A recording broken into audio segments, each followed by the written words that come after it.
देश विदेश की सभी खबरों से जुड़े रहने के लिए हमारे चैनल को सब्सक्राइब करें और बेल आइकन दबाना ना भूलें। हर खबर पर है हमारी पहली नजर। नमस्कार, मैं प्रीति शर्मा और आप देख रहे हैं कॉर्पोरेट बुलेटिन न्यूज। खबर हल्द्वानी से है। हल्द्वानी के मोतीराम बाबूराम इंटर कॉलेज में मानसून के मौसम में नेता प्रतिपक्ष डॉक्टर इंदिरा हृदयेश के द्वारा वृक्षारोपण किया गया। नेता प्रतिपक्ष का कहना है कि मानसून की बारिश में विभागीय एवं निजी संस्थाओं के द्वारा वृक्षारोपण करना आजकल बहुत ही अच्छा काम है। नेता प्रतिपक्ष के द्वारा कहा गया कि केवल विभागीय द्वारा वृक्षारोपण करने से हरियाली नहीं आएगी, हम सभी को आगे आना पड़ेगा। आजकल औषधियों के पेड़ लगाने का चलन है। यदि हम अपने घरों में तुलसी का एक पौधा लगा दें, तुलसी का पौधा पवित्र एवं वातावरण की दृष्टि से बेहतर होता है। यह भी देखा गया है कि अक्सर घरों में पर्याप्त जगह नहीं होती है। ऐसे स्थानों पर गमलों में पौधे अवश्य लगाएं। पौधे लगाने के लिए हमको सभी व्यक्तियों को प्रेरित करना चाहिए एवं हम सभी का दायित्व है पर्यावरण एवं हरियाली के पौधे अवश्य लगाएं। वहीं नेता प्रतिपक्ष ने राजस्थान में राजनीतिक उथल पुथल को लेकर कहा कि राजनीति में धैर्य बहुत बड़ी चीज होती है। यदि कोई भी बात चरम तक पहुंचा दे तब और भी बुरे परिणाम होता है। नेता प्रतिपक्ष ने कहा कि मुझे कहने में गुरेज नहीं है, भारतीय जनता पार्टी इसी काम में लगी है। नेता प्रतिपक्ष द्वारा कहा गया कि कांग्रेस पार्टी के जितने भी साथियों को भाजपा सरकार ने बुलाया है, किसी को 7 करोड़ से लेकर 10 करोड़ तक, यहाँ तक कि 18 करोड़ रुपए तक दिए गए हैं। नेता प्रतिपक्ष ने बताया कि 10 करोड़ दुर्गापाल जी को दिए गए थे। नेता प्रतिपक्ष द्वारा वापस किया गया। भारतीय जनता पार्टी के द्वारा सभी को 7 करोड़ से लेकर 18 करोड़ तक दिए गए। वही नेता प्रतिपक्ष ने कहा कि इस पैसे को लेने वाले भागीदारी एवं जनता की नजरों में गुनहगार है। नेता प्रतिपक्ष ने बताया, मेरे द्वारा भाजपा द्वारा भेजा हुआ करोड़ों रुपया वापस भिजवाया गया। नेता प्रतिपक्ष ने कहा, भाजपा अपने पैसों का सदुपयोग सरकारें गिराने के लिए खर्चा करती है। नेता प्रतिपक्ष ने कहा कि गहलोत द्वारा इस प्रकरण का खुलासा किया गया, इसलिए भाजपा द्वारा सचिन पायलट को प्रलोभन दिया गया। नौजवान नेता है, सचिन द्वारा मेहनत कर पार्टी को राजस्थान में लाने का बहुत बड़ा श्रेय है। उसे अपना मेहनताना चाहिए था, लेकिन गलती की सचिन पायलट को भाजपा के कुचरक में नहीं आना चाहिए था। आप देख रहे हैं हल्द्वानी से अतुल अग्रवाल की रिपोर्ट।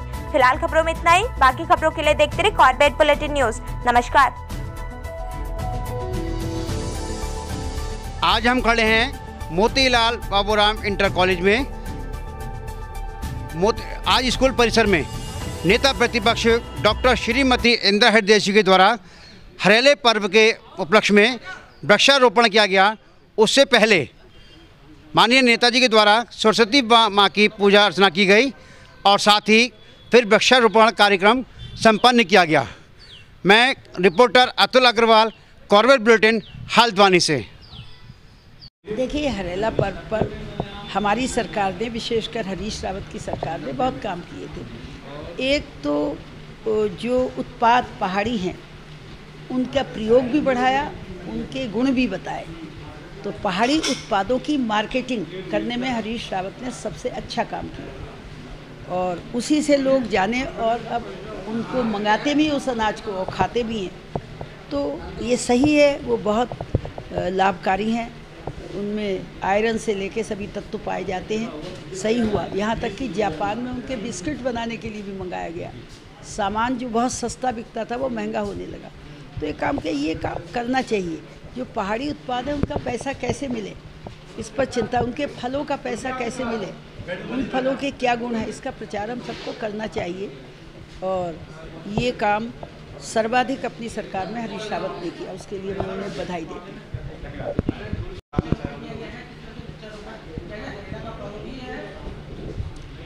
देखो, जब बारिश आती है तो विभागीय लोगों को भी, निजी लोगों को भी, क्योंकि केवल विभागीय वृक्षारोपण से ही हरियाली नहीं आएगी, सबको वृक्षारोपण करना चाहिए। कम से कम एक पौधा अवश्य लगाएं। अब एक ये ट्रेंड बनाया जा रहा है कि औषधीय पौधे लगाए जाएं, तो और कुछ नहीं लगा सकते हैं। अपने घर में तुलसी का पेड़ लगा सकते हैं, शुद्ध भी है, पवित्र भी है और इम्यूनिटी की दृष्टि से सबसे अच्छा है। तो इस प्रकार पौधे लगाए जाने चाहिए। कोई आदमी सोचे हम क्यों लगाएं, अरे अपने गमले में ही लगा लीजिए। आप पे फील्ड नहीं है, जगह नहीं है, तो गमले में लगाएं।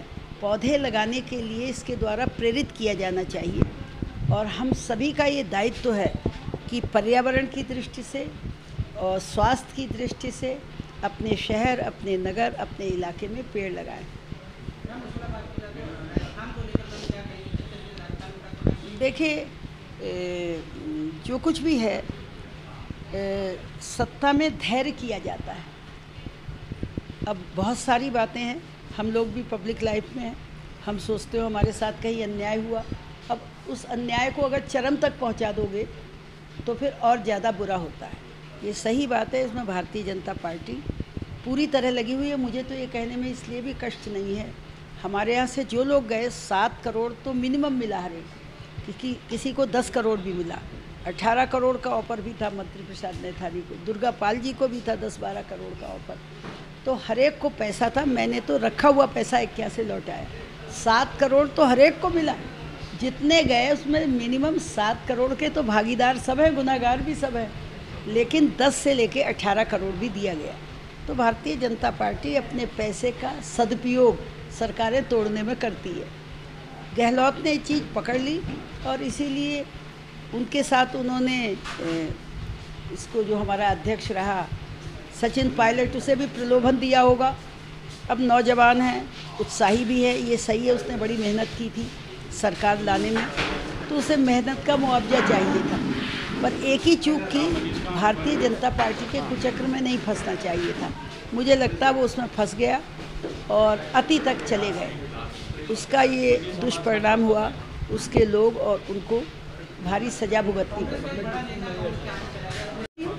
देश का प्रधानमंत्री भी रहा हो, एक्शन लेना चाहिए।